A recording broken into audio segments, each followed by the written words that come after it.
Good morning, children. Types of chemical reactions.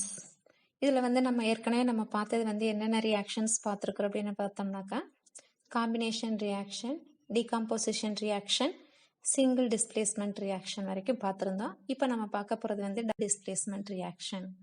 Double displacement reaction அப்படின்னாக்கா என்ன அப்படின்னு பார்த்தோம்னாக்கா the exchange of ions between the two reactants leads to the formation of two different product is known as the double displacement reaction. இப்போ for example ஒரு இங்கே நான் உங்களுக்கு இங்கே கொடுத்துருக்குறேன் பாருங்க, ஏபி அப்படின்றது ஒரு ரியாக்டன்ட், சிடின்றது வந்து இன்னொரு ரியாக்டன்ட். இதில் பார்த்தீங்கன்னாக்கா சார்ஜஸ் கொடுத்துருப்போம். ஏயோட சார்ஜ் வந்து பாசிட்டிவ், பியோட சார்ஜ் வந்து என்ன அப்படின்னு பார்த்தோம்னாக்கா நெகட்டிவ். அதே மாதிரி வந்து இங்கே சியோட சார்ஜ் வந்து பாசிட்டிவ், டியோட சார்ஜ் வந்து நெகட்டிவ். இப்போ ஏ வந்து எதை எடுத்துக்குது அப்படின்னு பார்த்தோம்னாக்கா டியை தான் எடுத்துக்கும், negative charge. A is attracted by the D, negative charge. Cation வந்து ஆனையான ஒரு ஆனையான எடுத்து AD ஃபார்ம் ஆயிருது. அதே மாதிரி நமக்கு BC வந்து ஃபார்ம் ஆகுது. ஸோ நமக்கு வந்து ரெண்டு ரியாக்டன்ட் ரெண்டு டிஃப்ரெண்ட் நியூ ப்ராடக்ட் நமக்கு ஃபார்ம் ஆகிறதுக்கு பேர் தான் வந்து என்னன்னு சொல்றோம்னாக்கா டபுள் டிஸ்பிளேஸ்மெண்ட் ரியாக்ஷன் அப்படின்னு சொல்றோம். Double displacement reaction can be classified into two types. ஒன்று வந்து பார்த்தோம்னாக்கா precipitation reaction, இன்னொன்று வந்து neutralization reaction. As usual, double displacement reaction மாதிரியே தான் நமக்கு வந்து precipitation reaction. ரெண்டு reactant, different reactant வந்து ரியாக்ட் ஆகி ரெண்டு நியூ ப்ராடக்டை ஃபார்ம் பண்ணும். அதில் வந்து ஒன்று வந்து இன்சாலபிளாக இருக்கும், ஒரு காம்பவுண்ட் வந்து நமக்கு வந்து இன்சாலபிளாக இருக்கும், இன்னொரு காம்பவுண்ட் வந்து சாலபிள் காம்பவுண்டாக இருக்கும். அதுதான் வந்து என்னன்னு சொல்றோம்னாக்கா precipitation reaction சொல்றோம். When aqueous solution of two compounds are mixed, aqueous solutionனாக்கா அந்த சால்ட்டை வந்து தண்ணியில் கரைச்சி வைக்கிறதுக்கு பேர் தான் வந்து aqueous solution. Aqueous solution of two compounds are mixed. If they react to form an insoluble compound and a soluble compound, then it is called as the precipitation reaction. For example, lead nitrate aqueous solutionல கொடுத்துருக்குறாங்க, potassium iodide. இப்போ நமக்கு வந்து என்ன product form ஆகும், ரெண்டையும் mix பண்ணும்போது பார்த்தோம்னாக்கா let iodide வந்து precipitate, அதாவது இன்சாலபிள், அது வந்து இன்சாலபிள் ப்ராடக்ட் நமக்கு ஒன்று இன்சாலபிள் ப்ராடக்ட் ஒன்று, தென் சாலபிள் ப்ராடக்ட் ஒன்று நமக்கு கிடைச்சிரும். ஸோ இந்த டவுன் ஏரோ மார்க் வந்து எதை ரெப்ரசன்ட் பண்ணுது அப்படின்னாக்கா precipitation ஃபார்ம் ஆகிறதுனால இந்த ரியாக்ஷனுக்கு பேர் வந்து என்னன்னு சொல்றோம்னாக்கா precipitation reaction அப்படின்னு சொல்றோம். மறுபடியும் சொல்றேன், லெட் நைட்ரேட் வந்து பொட்டாசியம் அயோடைடோட ஹீட் பண்ண வேண்டாம், மிக்ஸ் பண்றோம். ரெண்டையும் மிக்ஸ் பண்ணும்போது நமக்கு வந்து லெட் அயோடைடு வந்து precipitate ஃபார்ம்ல ஃபார்ம் ஆகும். அதில் வந்து ஒரு காம்பவுண்ட் வந்து சாலபிள், இன்னொரு காம்பவுண்ட் வந்து இன்சாலபிளாக இருக்கும். அடுத்தது வந்து பார்த்தீங்கன்னாக்கா டபுள் டிஸ்பிளேஸ்மெண்ட் ரியாக்ஷன் நம்ம வந்து டூ டைப்ஸாக கிளாஸிஃபை பண்ணியிருப்போம். ஒன்று வந்து நியூட்ரலைசேஷன் ரியாக்ஷன், இன்னொன்று double neutralisation reaction, precipitation reaction. Precipitation reaction முடிஞ்சது. இப்போ நம்ம பார்க்குறது வந்து neutralisation reaction. So when acid reacts with base to give salt and water is known as neutralization reaction. ஆசிடுக்கு எக்ஸாம்பிள் வந்து நல்ல ஸ்ட்ராங் ஆசிட், மினரல் ஆசிட் அப்படின்னு பார்க்கும்போது ஹைட்ரோக்ளோரிக் ஆசிட். நல்ல ஸ்ட்ராங் பேஸ் அப்படின்னு பார்க்கும்போது சோடியம் ஹைட்ராக்சைடு. ஸோ இது ரெண்டும் நமக்கு வந்து ஆசிட் பேஸ் அப்படின்னாலே நமக்கு வந்து என்ன கொடுக்கணும் அப்படின்னாக்கா சால்ட் அண்ட் வாட்டர் கொடுத்ததுனா தான் அந்த ரியாக்ஷன் வந்து என்ன சொல்றோம்னாக்கா நியூட்ரலைசேஷன் ரியாக்ஷன் அப்படின்னு சொல்றோம். கம்பஷன் ரியாக்ஷன், கம்பஷன் அப்படின்னாலே வந்து எரிதல் வினை அப்படின்னு சொல்லுவாங்க. எரிதல் வினை அப்படின்னாக்கா என்ன அப்படின்னு பார்த்தோம்னாக்கா எந்த ஒரு காம்பவுண்டை ஹீட் பண்ணோம்னாலும், ஆக்சிஜனோட ஹீட் பண்ணோம்னாலும் நமக்கு வந்து நிறைய ஆக்சைட்ஸையும் ஹீட் எனர்ஜியும் கொடுக்கறதுக்கு பேர் தான் வந்து கம்பஷன் ரியாக்ஷன் அப்படின்னு சொல்லுவோம். A combustion reaction is one in which the reaction rapidly combines with oxygen to form one or more oxides and heat energy. In this reaction, one of the reactant must be oxygen. இப்போ நமக்கு கீழே கொடுத்துருக்கிறது வந்து பார்த்தீங்கன்னாக்கா propane. ப்ரொப்பேனோட formula வந்து C3H8. இது எப்படி நம்ம பிரிச்சுக்கொள்ளலாம் அப்படின்னு பார்த்தீங்கன்னாக்கா CH3, CH2, CH3 அப்படியும் போடலாம். அது கூட ஆக்சிஜன் கம்பைன் ஆகுது. இது வந்து ஹைட்ரோகார்பனோட வந்து ஆக்சிஜனோட எரியும் போது நமக்கு வந்து என்ன கிடைக்கும்னாக்கா carbon dioxide, water vapour and excess of heat energy வந்து லிபரேட் ஆகும். ஆக்சிஜனோட எரியிற வினையை தான் நம்ம வந்து ஹீட் கம்பஷன் ரியாக்ஷன் சொல்லுவோம். ஃபார் எக்ஸாம்பிள் நமக்கு பெட்ரோல் இருக்குது. பெட்ரோலை வந்து கொஞ்சம் தீப்பொருத்தி போட்டோம் அப்படின்னம்னாக்கா டக்குனு இம்மிடியேட்டாக நமக்கு வந்து என்ன கிடைக்கும் அப்படின்னு பார்த்தீங்கன்னாக்கா அது ஏதோ சம் ஆக்சைட்ஸ் கார்பன் இருக்கு. கண்டிப்பாக பெட்ரோலில் வந்து கார்பன் இருக்கும். கார்பன் பிளஸ் ஆக்சிஜன் சேரும்போது கார்பன் டை ஆக்சைடு. அது கூட நம்ம வந்து ஹீட் எனர்ஜி தீ பிடிக்கும்போது கண்டிப்பாக வந்து ஹீட் அண்ட் லைட் எனர்ஜி நமக்கு வந்து லிபரேட் ஆகும். சின்ஸ் ஹீட் இஸ் இவால்வ்டு, நமக்கு ஏற்கனவே நான் சொல்லியிருக்கேன் ஹீட் இவால்வ் ஆச்சுனாலே அந்த ரியாக்ஷன் வந்து நம்ம exothermic reaction. As oxygen is added it is also oxidation. Addition of oxygen அப்படின்னாலே வந்து ஆக்சிடேஷன் ரியாக்ஷன் அப்படின்னு சொல்றோம். ஸோ இங்கே வந்து கார்பன் கூட ஆக்சிஜன் வந்து ஆட் ஆகிறதுனால இதை வந்து ஆக்சிடேஷன் ரியாக்ஷன் அப்படின்னு சொல்றோம். So combustion reaction may be called as the exothermic oxidation reaction. If flame is formed, then it is called burning. Flame வந்ததுனாக்கா நம்ம அந்த ப்ராசஸ் பேரே வந்து burning அப்படின்னு சொல்றோம். Example of combustion reaction. Combustion ரியாக்ஷனுக்கு 2 எக்ஸாம்பிள் கொடுத்துருக்காங்க. ஒன்று வந்து டைஜஷன் ஆஃப் ஃபுட். இதுவும் நம்ம வந்து பாடி வந்து நம்ம ஹீட்டாக இருக்கு இல்லையா, ஹீட் எனர்ஜியை லிபரேட் பண்ணுச்சு அப்படின்னாலே நமக்கு வந்து அங்கே உள்ள நடக்கக்கூடிய ரியாக்ஷன் வந்து கம்பஷன் ரியாக்ஷன் தான். அது போக ரஸ்டிங் ஆஃப் அயன், இரும்பு வந்து துருப்பிடிக்கிறதும் கூட நமக்கு வந்து ஒரு வகையாக ஆக்சிஜன், அடிஷன் ஆஃப் ஆக்சிஜன் நம்ம என்ன சொல்லியிருக்கிறோம் கம்பஷன் ரியாக்ஷன் தான். ஸோ இப்போ rusting of iron and digestion of food ரெண்டுமே வந்து என்ன ப்ராசஸ் கீழே வருதுனாக்கா கம்பஷன் ரியாக்ஷனுக்கு கீழே வருது. Now let us discuss about the differences between the combination reaction and decomposition reaction. So combination reaction na என்னன்னு உங்களுக்கு நான் ஏற்கனவே சொல்லியிருக்கிறேன். one or more reactants combine to form the single product. Decomposition reaction na என்ன சொல்லியிருக்கிறேன் நானு, the single reactant decomposed to form the 2 or more products. அதான் நம்ம வந்து என்ன சொல்றோம்னாக்கா டீகம்போசிஷன் ரியாக்ஷன் சொல்றோம். காம்பினேஷன் ரியாக்ஷன்ல வந்து எனர்ஜி இஸ் ரிலீஸ்டு. டீகம்போசிஷன் ரியாக்ஷன்ல எனர்ஜி வந்து என்ன ஆகும்னாக்கா அப்சார்ப்ஷன் ஆகும். எனர்ஜி அப்சார்ப்ஷன் ஆச்சு அப்படின்னாலே அது வந்து எண்டோதெர்மிக். காம்பினேஷன் ரியாக்ஷன்ல வந்து எனர்ஜி ரிலீஸ் ஆச்சு அப்படின்னாக்கா அது வந்து நமக்கு என்னன்னாக்கா exothermic reaction. Elements R compounds may be the reactant. இங்கே வந்து எலமெண்ட்ஸ் அல்லது காம்பவுண்ட்ஸ் வந்து ரியாக்டண்ட்டாக இருக்கலாம். பட் இங்கே வந்து நமக்கு வந்து single compound is the reactant. So இதில் ஏதாவது புரியாமல் இருக்கிறதுக்கு ஒன்றும் இல்லை, ஏற்கனவே நம்ம பார்த்தது தான். அந்த காம்பினேஷன் ரியாக்ஷன் நடத்தும் போதே நம்ம பார்த்தது தான். Classification based on the direction of the reaction. So ஒரு ரியாக்ஷன் வந்து எந்த டைரக்ஷனில் போகுது, ஃபார்வேர்டாக போகுதா இல்லை பேக்வேர்டாக போகுதா, ரிவர்சபிள் ரியாக்ஷனா அல்லது இர்ரிவர்சபிள் ரியாக்ஷனா அப்படின்றத பார்க்கலாம். ஸோ இது according to the direction of the reaction it can be classified into 2 types. ஒன்று வந்து ரிவர்சபிள் ரியாக்ஷன், இன்னொன்று வந்து இர்ரிவர்சபிள் ரியாக்ஷன்.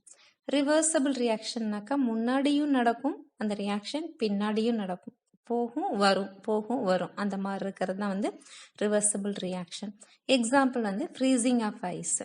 ஐஸை நம்ம வந்து ஃப்ரீஸ் பண்ணோம் அப்படின்னம்னாக்கா சாலிட் ஸ்டேட்டில் இருக்கும், அதை லிக்விட் ஸ்டேட்டாக மாற்றலாம். மறுபடியும் லிக்விட் ஸ்டேட்டில் இருக்கும், மறுபடியும் அதை வந்து நம்ம சாலிட் ஸ்டேட்டுக்கு மாற்றலாம். So physical change. இது வந்து ரிவர்சபிள் ரியாக்ஷன் வந்து example for physical change. Second வந்து இர்ரிவர்சபிள் ரியாக்ஷன். அதுக்கு எக்ஸாம்பிள் வந்து burning of food, lithium ion battery. இப்போ நம்ம பார்த்தோம் அப்படின்னு பார்த்தோம்னாக்கா ஒன்றும் இல்லை, இது பர்னிங் ஆஃப் ஃபுட்டை வச்சே பேச வேண்டாம். கேம்பர்ன்றது உங்களுக்கு தெரியும், சூடம். சூடத்தை எடுத்து நம்ம நல்லா ஹீட் பண்ணுறோம். ஹீட் பண்ணோடனே நம்ம வந்து என்ன ஆயிடுது அப்படின்னு பார்த்தீங்கன்னாக்கா அது பூராமே வந்து கார்பன் டை ஆக்சைடு கேஸ் வெளியே போயிடுது. சரியா? ஸோ அப்போ அந்த கார்பன் டை ஆக்சைடு கேஸில் இருந்து நீங்கள் மறுபடியும் வந்து அந்த கேம்பரை கொண்டு வர முடியுமா? கொண்டு வர முடியாது. அதை தான் வந்து என்னன்னு சொல்கிறோம் அப்படின்னு பார்த்தீங்கன்னாக்கா இர்ரிவர்சிபிள் ரியாக்ஷன். திரும்ப அந்த வினை வந்து நடக்காம அந்த போன மெட்டீரியல்ல இருந்து நம்ம வந்து ப்ராடக்ட்ல இருந்து மறுபடியும் நம்ம வந்து ரியாக்டன்ட் வந்து கொண்டு வர முடியாது. ஆனால் இதே வந்து ரிவர்சிபிள் ரியாக்ஷனில் என்ன நடக்குது? சாலிடில் இருக்கக்கூடிய ஐஸ் வந்து மெல்ட் ஆகி லிக்விடாக மாறும். அந்த லிக்விடை வந்து மறுபடியும் சாலிடாக மாற்றலாம். இந்த ப்ராசஸ் வந்து ரிப்பீட்டடாக பண்ணிக்கிட்டே இருக்கலாம். ஆனால் burning of camphor or burning of wood இது எல்லாமே வந்து பார்த்தீங்கன்னாக்கா கெமிக்கல் சேஞ்சுக்கு வந்து எக்ஸாம்பிளாக கொடுத்துருக்குறாங்க. Reversible reaction. ரிவர்சபிள் ரியாக்ஷன் நம்ம வண்டியவே எடுத்துக்கலாம். இப்போ 2 வீலரவே எடுத்துக்கலாம். அது என்ன பண்ணலாம்? நம்ம கொஞ்ச நேரத்துக்கு முன்னாடியும் ஓட்டலாம், காலை ஊனி ஊனி பின்னாடியும் நகர்த்தலாம். ஸோ இது வந்து இப்போ முன்னாடியும் நடக்குது அந்த ரியாக்ஷன், பின்னாடியும் வந்து அந்த ரியாக்ஷன் வந்து நடந்துட்டுருக்கு. இது ரிவர்சபிள் ரியாக்ஷனுக்கு ஒரு ஜஸ்ட் ஒரு எக்ஸாம்பிளாக வச்சுக்கோங்க. Reversible reaction is a reaction that can be reversed. நம்ம வந்து ரிவர்ஸ் எடுக்க முடியும். It is denoted by the double arrow with their heads in the direction opposite to each other. அந்த ஏரோ மார்க்ல பார்த்தீங்கன்னாக்கா ஒரு ஏரோ மார்க் வந்து ஃபார்வர்ட் டைரக்ஷனை காமிக்கும், இன்னொரு ஏரோ மார்க் வந்து பேக்வர்ட் ரியாக்ஷனை நமக்கு காமிக்கும்.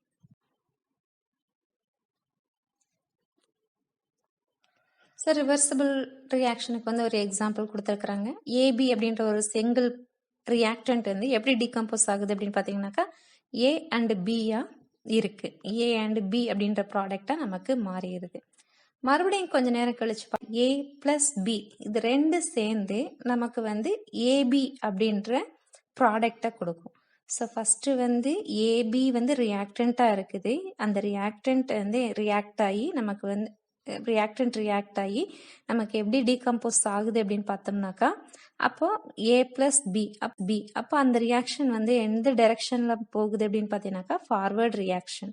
ஃபார்வர்ட் அந்த ஃபர்ஸ்ட் மேலே கொடுத்துருக்கிற arrow mark denoted as the forward reaction. அடுத்தது பார்த்தீங்கன்னாக்கா அந்த ஏ பிளஸ் பி அந்த ப்ராடக்ட் இருக்கு இல்லையா, அது ரெண்டு வந்து இப்போ ரியாக்டண்டா மாறிடும். அப்போ அந்த ஏ பிளஸ் பி ரெண்டு சேர்ந்து நமக்கு வந்து ஏபி அப்படின்ற ப்ராடக்டை கொடுக்கும். So the reaction takes place in both direction is called as the reversible reaction. Once again I explain it in English. Here the compound AB undergoes decomposition to form the products A and B. It is the forward reaction. As soon as the products A and B combined together to form AB, it is the backward reaction. Here the reaction takes place in both directions is called as the reversible reaction. One more example. PCl5 gives us, that is phosphorus pentachloride, gives us phosphorus trichloride and chlorine gas. இப்போ நமக்கு இதில் வந்து பார்த்தீங்கன்னாக்கா ரெண்டு ரியாக்ஷனுமே நடக்குது. ஒன்று வந்து forward reaction நடக்குது, இன்னொன்று வந்து பேக்வர்ட் ரியாக்ஷனும் நடக்குது. The forward reaction is the decomposition of PCl5 and the backward reaction is the combination of PCl3 and Cl2 chlorine gas.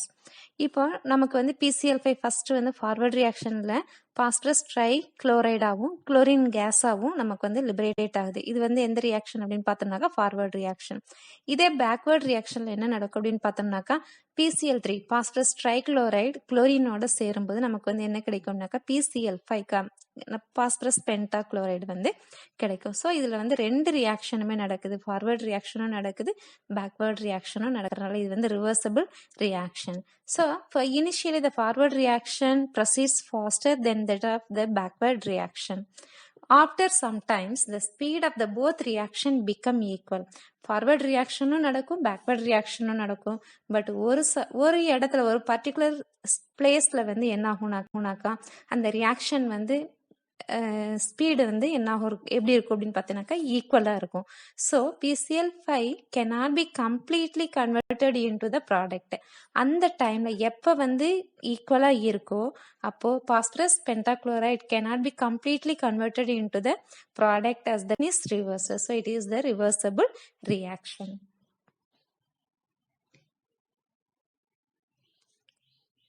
So இன்னொரு எக்ஸாம்பிள் கொடுத்துருக்குறாங்க. hydrogen peroxide in the aqueous form, it gives us or it decomposes to gives water molecule and oxygen gas. hydrogen peroxide formula வந்து H2O2. hydrogen peroxide decompose ஆகி நமக்கு என்ன கிடைக்குது அப்படின்னு பார்த்தீங்கன்னாக்கா water molecule and oxygen கிடைக்குது. இது வந்து நம்ம வந்து என்ன சொல்றீங்கன்னாக்கா that is the forward reaction அப்படின்னு சொல்றீங்க. அதே அந்த வாட்டர் மாலிகுல் அண்ட் ஆக்சிஜன் ரெண்டும் கம்பைன் ஆகி நமக்கு வந்து ஹைட்ரஜன் பெராக்சைடு ஃபார்ம் ஆகிறது வந்து என்னன்னு சொல்றீங்கன்னாக்கா that is backward reaction அப்படின்னு சொல்லி சொல்றோம். So the actual measurements of the given reaction shows that the reaction is at equilibrium, but the amount of PCl5 is more than that of amount of PCl3 and chlorine gas. Thus, more amount of products can be obtained in a reversible reaction.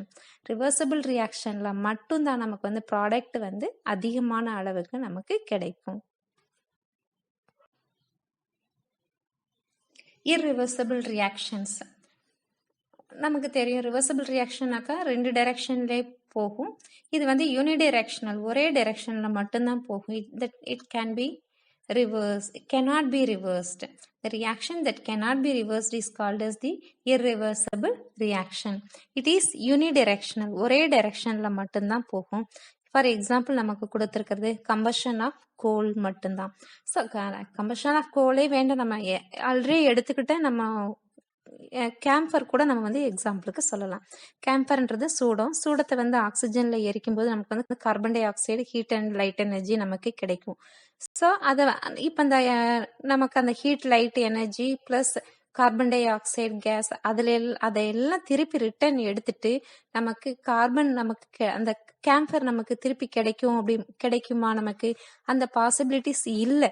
So அந்த இல்லை அப்படின்னாலே அது வந்து என்ன ரியாக்ஷனுக்கு example அப்படின்னு பார்த்தீங்கன்னாக்கா irreversible reactionக்கு example. So in this reaction the solid coal அப்படின்னாலே வந்து கார்பன், அதனால தான் C கொடுத்துருக்குறாங்க. Carbon plus oxygen gives carbon dioxide gas plus heat energy. So in this reaction the solid coal burns with oxygen to form carbon dioxide gas. From the carbon dioxide gas we cannot get it back solid carbon, hence it is unidirectional and irreversible reaction. irreversible reaction அப்படினாலே அது வந்து unidirectionல தான் இருக்கும், ஒரே டைரக்ஷன்ல மட்டும்தான் அது அந்த வினை வந்து நடக்கும்.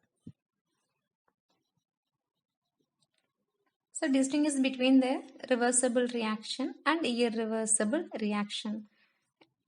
Reversible reaction can be reversed. Irreversible reaction cannot be reversed. Both forward and backward reaction takes place in the reversible reaction. Irreversible reaction is unidirectional. ஒரே டைரக்ஷன்ல அது மட்டும்தான் போகும். It proceeds only in forward direction alone. ஒரே டைரக்ஷன்ல மட்டும்தான் போகும், forward டைரக்ஷன்ல மட்டும்தான். ரிவர்சபிள் ரியாக்ஷன்ல வந்து நமக்கு வந்து ஈக்லிபிரியம் கண்டிப்பா வந்து மெயின்டைன் பண்ணியே ஆகணும்.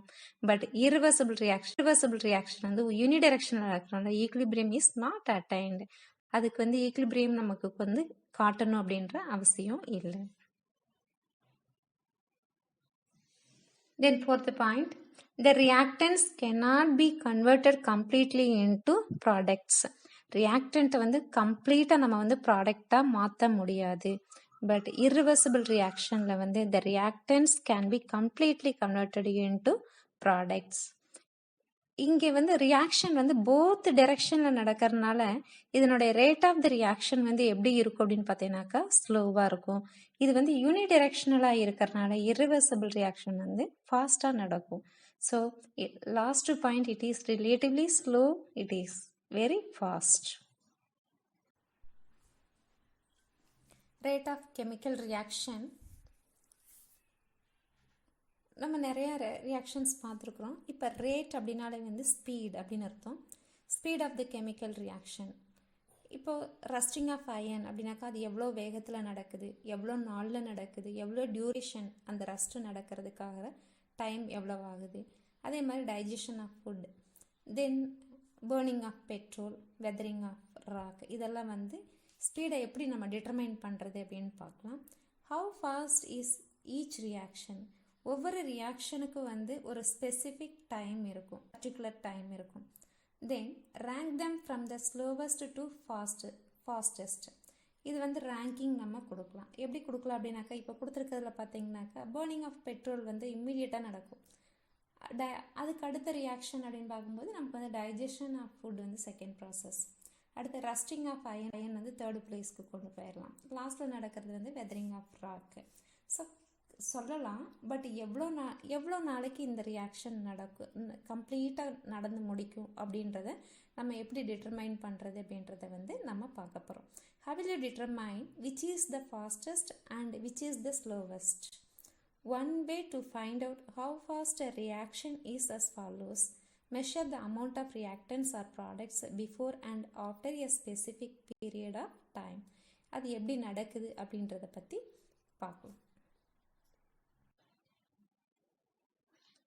For example, let us assume that 100 gram of substance A undergoes the reaction and after an hour 50 gram of A is left. For example, A அப்படின்ற ஒரு reactant எடுத்துக்கிறோம். ஒரு கெமிக்கல் ரியாக்ஷனுக்கு அதை வந்து இன்வால்வ் பண்ணுறோம். அப்போ நமக்கு வந்து ஒரு ப்ராடக்ட் கிடைக்கும். ஸோ அந்த ஒரு ப்ராடக்ட் வந்து 1 மணி நேரம் கழித்து எவ்வளோ நமக்கு வந்து ஏ மிச்சம் இருக்கும் அப்படின்னு பார்த்தீங்கன்னாக்கா 50 கிராம் தான் வந்து மிச்சம் இருக்கும். ஸோ ஒரு கெமிக்கல் ரியாக்ஷனில் ஏ 100 கிராம் ஃபஸ்ட் எடுத்துட்டோம் அப்படின்னம்னாக்கா கெமிக்கல் ரியாக்ஷன் முடிஞ்சு ப்ராடக்ட் ஃபார்ம் ஆனதுக்கப்புறம் ஏல மிச்சம் எவ்வளோ இருக்கும் அப்படின்னு பார்த்தோம்னாக்கா 50 கிராம் இருக்கு. ஸோ அப்போ அது வந்து அந்த ரியாக்ஷன் கம்ப்ளீட் ஆகிறதுக்கு எவ்வளோ வந்து அந்த ரியாக்டன்ட் வந்து ப்ராடக்டாக மாறி இருக்குது அப்படின்னு பார்த்தோன்னாக்கா 50% ப்ராடக்டாகவும் 50 ப்ராடக்ட் வந்து ரியாக்டன்ட் மிச்சம் இருக்குது. So in another instance 100 gram of substance C undergoes a reaction and after an hour 20 gram of carbon C is left. So அடுத்த எக்ஸாம்பிள் பார்க்குறோம். 100 கிராம் ஆஃப் சப்ஸ்டன்ஸ், அந்த சப்ஸ்டன்ஸ் வந்து சி அப்படின்னு எடுத்துக்கிறோம்.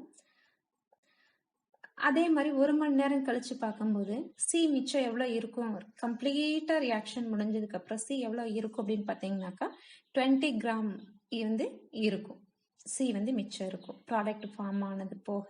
இப்போ ப்ராடக்ட் நமக்கு எவ்வளோ பர்சன்டேஜ் இருக்கும், எவ்வளோ கிராம் இருக்கும் அப்படின்னு பார்த்தோம்னாக்கா 80 கிராம் வந்து ப்ராடக்ட் இருக்கும். ஸோ ஃபர்ஸ்ட் ஒன்ல 50 கிராம் நமக்கு வந்து இருந்தது. ஏ வந்து ஏயோட அந்த ஏ சப்ஸ்டன்ஸ் வந்து 50 கிராம் இருந்தது. செகண்ட் ரியாக்ஷனில் வந்து 80 கிராம் இருக்குது. ஸோ இப்போ இது ரெண்டில் வந்து ரியாக்ஷன் ரேட் வந்து எதுக்கு ரொம்ப ஃபாஸ்ட் அப்படின்னு பார்க்கும்போது சிக்கு வந்து ரொம்ப ஃபாஸ்ட்டாக இருக்குது. So the second reaction is faster. இந்த மாதிரி measurement is this type of measurement is called as the reaction rate. That is the speed of the reaction. Reaction ரேட்டை வந்து என்னன்னு சொல்லுவாங்க, இன்னொரு பேர்லையும் சொல்லுவாங்க. That is the speed of the reaction. So A gives product. In another instance, 100 gram of substance C undergoes a reaction and after an hour, 20 gram of C is left. Can you say which is faster reaction? In the first reaction, 50 gram of the reactant A is converted into the product. Whereas the second reaction, 80 gram of the reactant is converted into the product.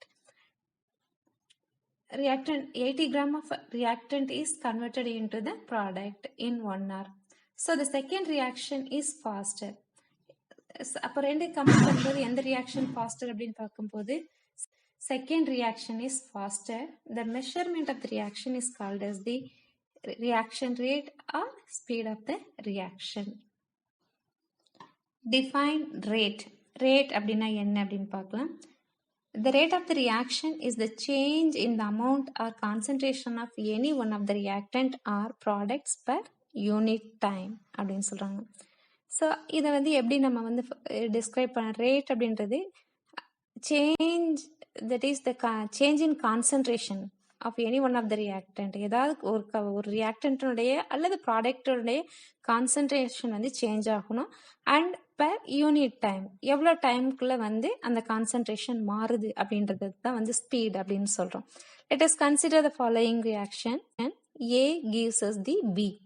ஏன்றது reactant, ஏ வந்து எதை கொடுக்குது அப்படின்னு பார்த்தீங்கன்னா B அப்படின்ற ப்ராடக்டை வந்து கொடுக்குது.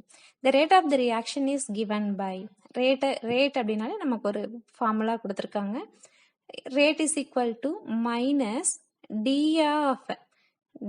ஆஃப் கான்சன்ட்ரேஷன், அந்த ஸ்கொயர் பிராக்கெட் அப்படி எதை மென்ஷன் பண்ணுது அப்படின்னு பார்த்தீங்கன்னாக்கா concentration of dA by dt which or அல்லது ஒன்று இதை போட்டுக்கலாம். அப்படி இல்லாட்டினாக்கா ரியாக்டன்ட் ஆர் ப்ராடக்ட் தான் கொடுத்துருக்குறோம் நம்ம. Change in the concentration of any one of the reactant or product. ஒன்று ரியாக்டன்ட் எடுத்துக்கோங்க, அப்படி இல்லைன்னா ப்ராடக்ட் ஏ எடுத்துக்கலாம் அல்லது பி எடுத்துக்கலாம்.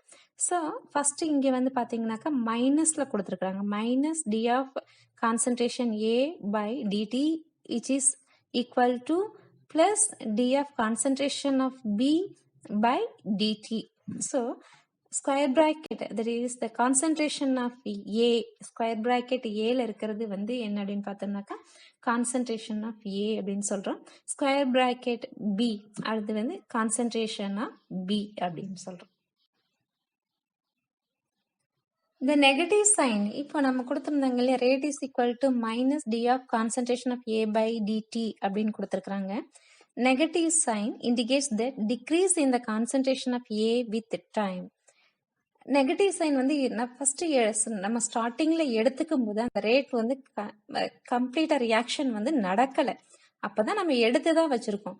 ஸோ அப்போ அங்கே ரியாக்ஷனே நடக்காதப்போ நமக்கு வந்து அந்த ரேட் ஸ்பீடு வந்து அங்கே வந்து எப்படி இருக்கும் அப்படின்னு பார்த்தோம்னாக்கா டிக்ரீஸ் ஆகிருக்கும். எவ்வளோ டைம் எடுத்துருக்கிறோமோ நம்ம அந்த ரியாக்ஷன் நடந்து முடிக்கிற வரைக்குமே வந்து அந்த சைன் வந்து நமக்கு வந்து இப்போ ரியாக்டன்ட் சைடில் எப்பயுமே வந்து டிக்ரீஸ் சிம்பிள் தான் நமக்கு வந்து இண்டிகேட் பண்ணும். இதே கொஞ்ச நேரம் கழிச்சு ரியாக்ஷன் முடிஞ்சதுக்கு அப்புறமா நமக்கு வந்து ரேட் ஆஃப் தி ரியாக்ஷன் வந்து என்னவாகும்னாக்கா இன்க்ரீஸ் ஆகும். ஸ்பீடு, அதாவது ஏதோ கெமிக்கல் ரியாக்ஷன் ஹீட் பண்ணலாம் அல்லது கேட்டலிஸ்ட் போடலாம், ஏதோ ஒன்று போடும்போது அதனுடைய ஸ்பீடு வந்து கான்சன்ட்ரேஷன் வந்து இன்க்ரீஸ் ஆகும். ஸோ அந்த இன்க்ரீஸ் ஆகும்போது அப்போ அதனுடைய சைன் வந்து நமக்கு வந்து என்னவா இருக்கும்னாக்கா பாசிட்டிவ் சைனா இருக்கும். ஸோ இந்த நம்ம ஸ்கொயர் பிராக்கெட் கொடுத்துருக்காங்க இல்லையா, ஸ்கொயர் பிராக்கெட் வந்து எது கொடுத்துருக்காங்க அப்படின்னாக்கா it represents the concentration. Square பிராக்கெட்னு சொல்லக்கூடாது, நம்ம அது வந்து கான்சன்ட்ரேஷன் ஆஃப் ஏ அப்படின்னு சொல்லணும் அல்லது கான்சன்ட்ரேஷன் ஆஃப் பி அப்படின்னு சொல்லணும். ஸோ இந்த d is nothing but a differential change in concentration.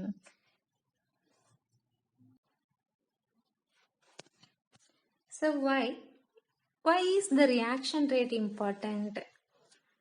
Faster the reaction, more will be the amount of the product in specified time. So the rate of the reaction is important for the chemist for designing the process to good yield. So reaction rate, the speed of the reaction நமக்கு வந்து important அப்படின்னு சொல்கிறோம் அப்படின்னு கேட்டிங்கனாக்கா என்ன காரணம் அப்படின்னு பார்த்தீங்கன்னாக்கா இந்த ப்ராடக்ட் ஈல்டு வந்து அதிகமாக இருக்கும் அட் எ பர்டிகுலர் டைம். நமக்கு எப்படி இங்கே fast of the reaction rate வந்து ஃபாஸ்டாகவும் இருந்தாகணும். ஒரு சில இடங்களில் வந்து அந்த ரியாக்ஷன் ரேட் வந்து என்னவா இருக்கணும்னாக்கா கம்மியாகவும் இருக்கணும். ஃபார் எக்ஸாம்பிள் நம்ம வந்து ஏதோ நம்ம பிரியாணி பண்ணுறோன்னு வச்சுக்கோங்களேன், ரொம்ப ஹீட் வந்து அதுக்கு வந்து நம்ம கொடுக்கக்கூடாது. ரொம்ப ஹீட் கொடுத்தோம்னாக்கா ஓவர் பாயில் ஆகி அந்த சாதம் வந்து குழஞ்சு போயிடும் இல்லையா. ஸோ அப்போ அங்கே வந்து அது ஸ்பீட் ஆஃப் த ரியாக்ஷன், அந்த ஹீட் பண்ணக்கூடிய நம்ம கொடுக்கக்கூடிய எனர்ஜி லெவல் வந்து எப்படி இருக்கும்னாக்கா ஸ்லோவாக தான் இருக்கணும் அப்படின்னு. ஸோ அப்போது ஒரு சில எங்கே நமக்கு ரியாக்ஷன் ரேட் வந்து அதிகமாக தேவைப்படுதோ அங்கே அந்த ரியாக்ஷன் வந்து வேகமாக நடக்கிறதுக்கு என்ன பண்ணணுமோ அதை பண்ணணும். எங்கே நமக்கு ஸ்லோவாக வேணுமோ அந்த இடத்துல வந்து அந்த ரியாக்ஷனை வந்து ஸ்லோ டவுன் பண்ணுறதுக்காக நம்ம வந்து கேட்டலிஸ்ட் வந்து பாசிட்டிவ் கேட்டலிஸ்ட், நெகட்டிவ் கேட்டலிஸ்ட், அந்த மாதிரி வந்து நிறைய வந்து ப்ராசஸ், நிறைய ஸ்டெப்ஸில் வந்து இந்த யூஸ் பண்ண முடியும். Factors influencing the rate of the reaction. What are the factors affecting the rate of the reaction? என்னென்ன ஃபேக்டர்ஸ் எல்லாம் வந்து அந்த ரேட் ஆஃப் த ரியாக்ஷனை வந்து ஒன்று ஸ்பீட் அப் பண்ணி கொடுக்கலாம் அல்லது ஸ்லோ டவுன் பண்ணி கொடுக்கலாம். மேக்ஸிமம் வந்து இன்ஃப்ளூயன்சிங் அப்படின்னாலே வந்து affecting the rate of the speed of the reaction, controlling அப்படின்னு கூட சொல்லலாம், அல்லது affecting அப்படின்னு சொல்லலாம், influencing. So what are the factors influencing the rate of the reaction அப்படின்னு பார்க்கும்போது nature of the reactants, concentration of the reactants, temperature, catalyst, pressure, surface area of the reactants. மொத்தம் வந்து நமக்கு வந்து 6 காம்போனன்ட்ஸ் கொடுத்துருக்குறாங்க factors influencing the rate of the ரியாக்ஷனில். So இப்போ நம்ம வந்து நேச்சர் ஆஃப் த ரியாக்டன்ஸ் பார்க்க போகிறோம்.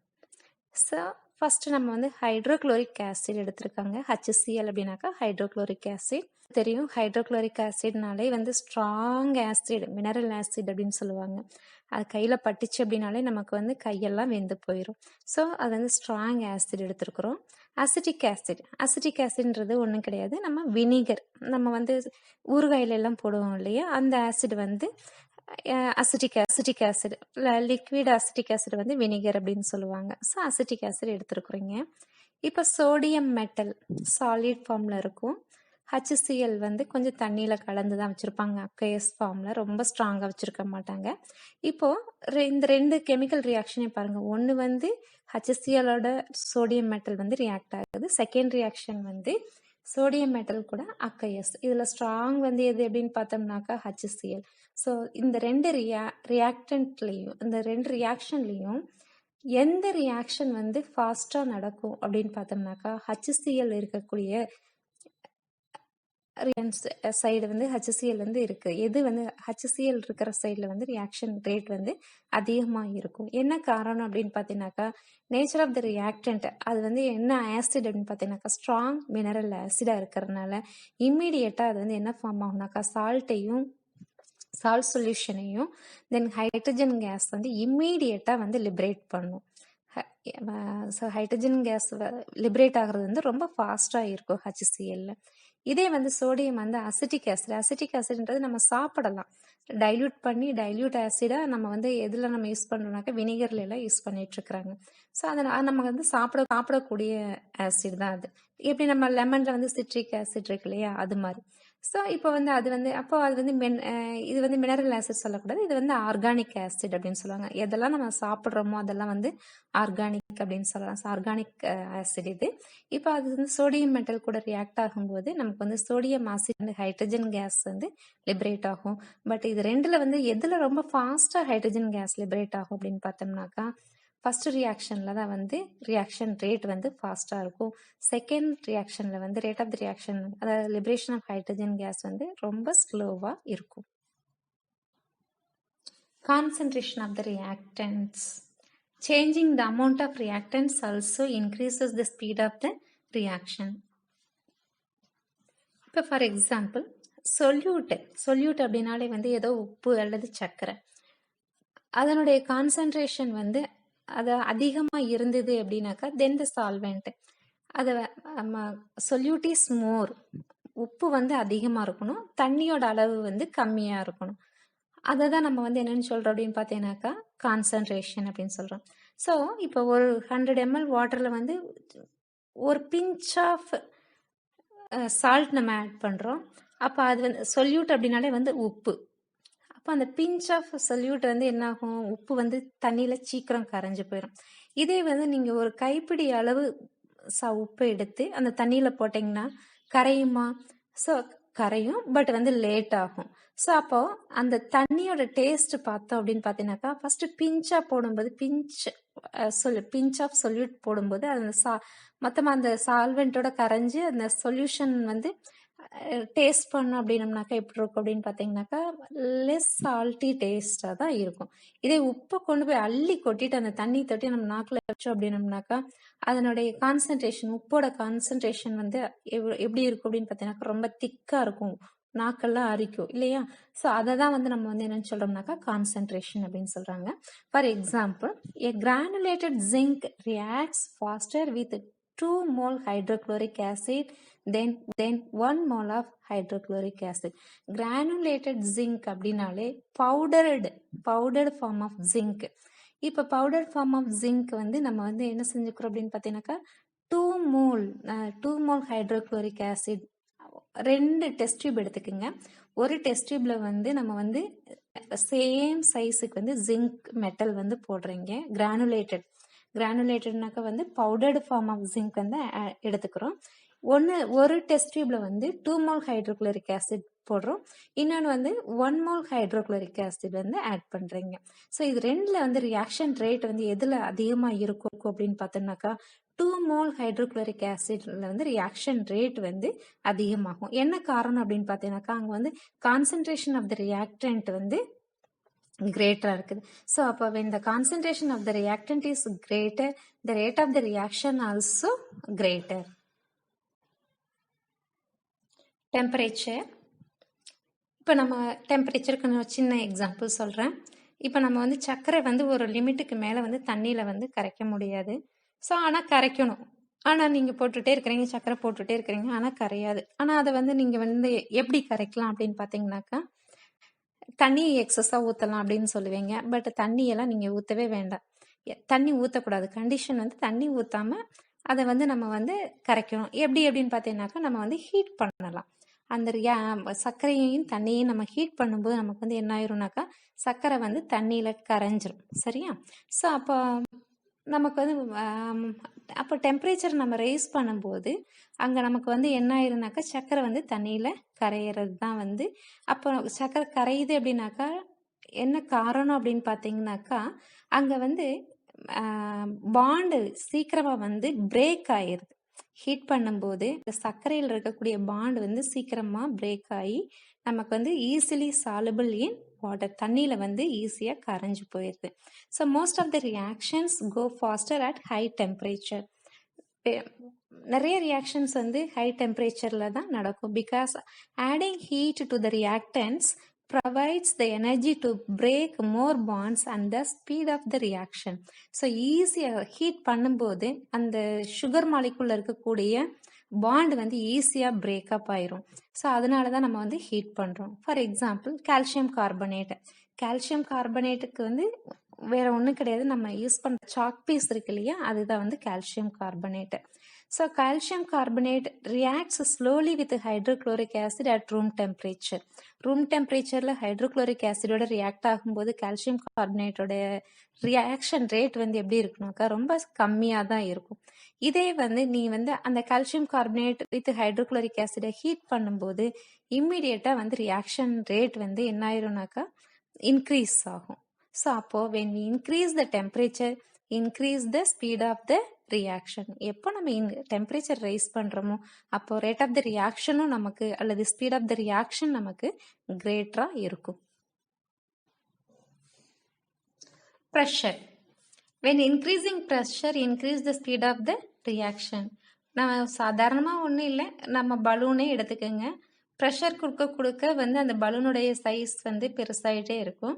அப்போ உள்ளுக்குள்ளே வந்து கொலிடிங் மாலிகுல்ஸோட ரேட்டும் நமக்கு வந்து ரொம்ப அதிகமாக தான் இருக்கும் அப்படின்றது நமக்கு ஏற்கனவே நல்லாவே தெரியும்.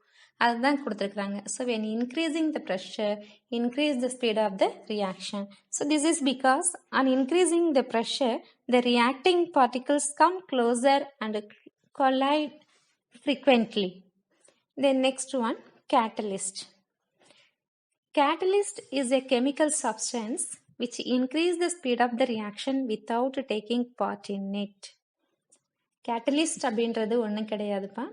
இப்போ நீ நல்லா ஃபர்ஸ்ட் மார்க் எடுக்கணும் அப்படின்னாக்கா உன்னை வந்து தூண்டி விடுறவங்க யாரு அப்படின்னு பார்த்தாக்கா உங்களுடைய பேரண்ட்ஸாக இருப்பாங்க. அப்படி இல்லைன்னாக்கா உன்னோட ஃப்ரெண்ட்ஸ் யாராவது இருப்பாங்க. அப்படி இல்லாட்டினாக்கா உன்னை மோட்டிவேட் பண்ணுறதுக்கு டீச்சர்ஸ் யாராவது இருப்பாங்க. ஸோ இந்த 3 பேத்துல ஒருத்தர் தான் நம்ம வந்து உன்னை வந்து மோட்டிவேட் பண்ணுறாங்க. ஆனால் எக்ஸாம் எழுத போகிறது யாரு? நீங்கள் தான் போய் எக்ஸாம் எழுத போகிறீங்க இல்லையா? ஸோ அப்போது டீச்சரோட பார்ட் இருக்காது, ஃப்ரெண்டோட பார்ட்டு கிடையாது, அங்கே அம்மா அப்பாவோட பேரண்ட்ஸோட பார்ட்டு அங்கே கிடையாது. ஸோ அது மாதிரி தான் கேட்டலிஸ்ட்ன்றது ஒரு கெமிக்கல் சப்ஸ்டன்ஸு. உங்களை வந்து அந்த ரியாக்ஷன் நடக்கிறதுக்கு வந்து உங்களை வந்து ஸ்பீடப் பண்ணிவிடும். பட் அவங்களுடைய பார்ட்டிசிபேஷன் வந்து ரொம்ப கம்மியாக இருக்கும். For example potassium chlorate KClO3. Potassium குளோரேட்டோட ஃபார்முலா வந்து KClO3. Then MnO2 manganese dioxide, அது வந்து catalyst. When on heating it decomposed to give potassium chloride and oxygen gas. So இப்போ பொட்டாசியம் குளோரேட்டை வந்து ஹீட் பண்ணும்போது நமக்கு வந்து என்ன கிடைக்கும் அப்படின்னு பார்த்தோம்னாக்கா கேசிஎல் ப்ளஸ் ஆக்சிஜன் கிடைக்கும். பட் வந்து ரொம்ப டைம் ஆகும். கிடைக்கிறது டைம் வந்து 2 மணி நேரம் ஆகலாம், இல்லை ஒரு நாள் ஃபுல்லாக கூட ஆகலாம் இந்த மாதிரி டிகம்போஸ் ஆகிறதுக்கு. இதே நீ வந்து மேக்னீஸ் டை ஆக்சைடு கேட்டலிஸ்ட் போட்டோம்னாக்கா அந்த ரியாக்ஷன் வந்து இம்மீடியட்டாக முடிஞ்சு போயிடும். பட் MnO2 வந்து கேட்டலிஸ்டாகவே நமக்கு வந்து வெளியில் தனியாக வந்துடும். ஸோ இதுதான் வந்து அப்போ கேட்டலிஸ்டோட வேலை என்ன அப்படின்னு பார்த்தீங்கன்னாக்கா speed up the chemical reaction. So catalyst, when we are adding the catalyst, increase the speed of the chemical reaction. Surface area of the reactant. Surface area அப்படின்னாக்கா ஒன்று வந்து சாலிட் ஃபார்மில் எடுத்துக்கலாம் ஒரு சப்ஸ்டன்ஸ், இன்னொன்று வந்து பவுடர்டு ஃபார்மில் ஒரு சப்ஸ்டன்ஸ் எடுத்துக்கலாம். இப்போ சர்க்கரை வந்து கொஞ்சம் பெரிய சைஸ் சர்க்கரை கல்கண்டு எடுத்துக்கலாம், இல்லைனாக்கா கல்கண்டு எடுத்துக்கலாம். இதே வந்து குளுக்கோஸ் எடுத்துக்கலாம். ரெண்டுமே வந்து ஒரே சைஸ்க்கு எடுத்துக்குங்க. இது 5 கிராம்னா இதுவும் 5 கிராம் தான் இருக்கணும். பவுடர்ட் ஃபார்மில் இருக்கிறது, சாலிட் ஃபார்மில் இருக்கிற கல்கண்டு 5 கிராம் இருந்தது அப்படின்னாக்கா பவுடர்டு ஃபார்மில் இருக்கக்கூடிய அந்த கல்கண்டோடைய கிராமும் ஒன்றுனாக்கா 5 கிராம் தான் இருக்கும். பட் வந்து இந்த 5 கிராம் ஆஃப் அந்த கல்கண்டு வந்து பார்த்தீங்கன்னாக்கா அது ஆக்குப்பை பண்ணிக்கக்கூடிய ஸ்பேஸ் வந்து எவ்வளவா இருக்கும்னாக்கா சின்னதாக தான் இருக்கும், கொஞ்சம் இடத்த தான் வந்து பிடிச்சிக்கும். இதே வந்து பவுடர் ஃபார்மில் எடுத்துட்டோம் அப்படின்னோம்னாக்கா நமக்கு நிறைய இருக்கும். ஸோ இது ரெண்டில் வந்து கெமிக்கல் ரியாக்ஷன் வந்து வேகமாக நடக்கணும் அப்படின்னாக்கா இதுலேயும் தண்ணி ஊற்றி கரைச்சி பாருங்க, இதுலேயும் தண்ணி ஊற்றுங்க. இது ரெண்டில் வந்து 2 டெஸ்ட் டியூப்லேயுமே தண்ணி ஊற்றுங்க. எது வந்து வேகமாக வந்து நமக்கு வந்து கரையும் அப்படின்னு பார்த்தீங்கன்னாக்கா பவுடர் ஃபார்மில் இருக்கிறது வேகமாக கரையும். என்ன காரணம் அப்படின்னு பார்த்தீங்கன்னாக்கா சர்ஃபேஸ் ஏரியா அதை ஆக்குப்பை பண்ணிக்கக்கூடிய இடம் வந்து அதிகமாக இருக்கிறதுனால ரியாக்ஷன் ரேட் வந்து நமக்கு ஸ்பீடாக இருக்குது. ஓகேவா? So when solid reactance and powder reactants are taken, the powdered reactants reacts more readily. என்ன காரணம் அப்படின்னு பார்க்கலாம். Powdered calcium carbonate is nothing but the marble, otherwise it is called as the marble. Calcium carbonated ஒன்றும் கிடையாது, chalk piece தான்.